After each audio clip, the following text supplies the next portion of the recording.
Good afternoon, everybody. This is Kathy and Rob, and we're here to give everybody an update on what is going on in the real estate market right now due to the COVID-19 pandemic. Rob, can you tell us what we're looking at? Yep. So the big question we keep getting asked is the obvious one when it comes to housing. How is COVID-19 or currently affecting the housing market, and what can we expect moving forward? I think it's important to start by talking about where things were. I mean, we're only talking a couple of short weeks ago. We were in one of the hottest housing markets that we've ever seen, and that was all built on good fundamentals. Population in Maricopa County, we were the #1 fastest growing county in the nation.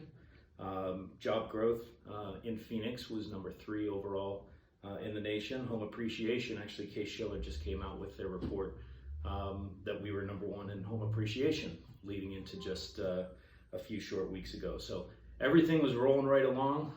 Supply is extremely low in the market, and March is the unofficial beginning to the housing season. So everything looked like a really big year for 2020. And then COVID-19 makes its way here to Phoenix, and obviously things have changed significantly. So now we'll talk a little bit about where we are.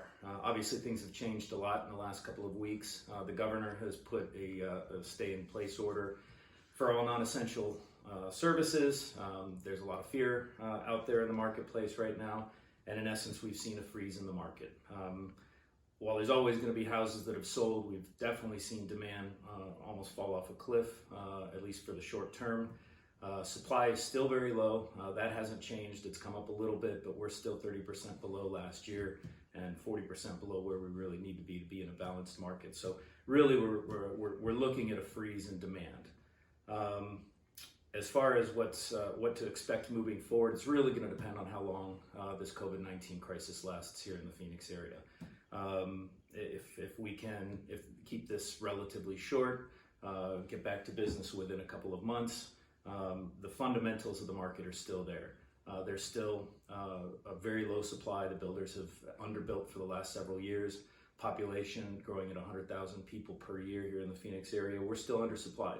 There's still demand that's out there. So unless a lot of people move out of the state or move in with family or something changes as far as those dynamics go, we are still in a supply crisis. And long term, once demand starts to come back, we can expect home prices to start moving forward. It's really going to depend once again on how long this lasts. If we're talking a couple of months, then I would expect later this year we'll see a rebound in demand, and we'll kind of get back to business towards the latter part of the year and into 2021.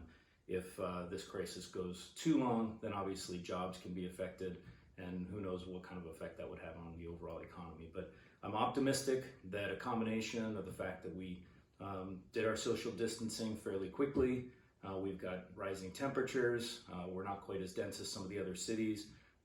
The hope is that Phoenix will be spared a little bit in this crisis, and we can get back to business a little bit more quickly than perhaps some of the other parts of the country. So there's our overall expectation for at least the housing market. Obviously, a lot of things can change between now and then. I'll be keeping up on everything, and if there's ever any questions, please let me know. Yep, and if you guys ever need anybody to talk to, if you're getting a little lonely and bored out there, give us a call, and we're all just trying to stay home, keep washing our hands, and try not to spread this virus as much as we can. Thank you guys. Have a great afternoon. Stay safe, everybody.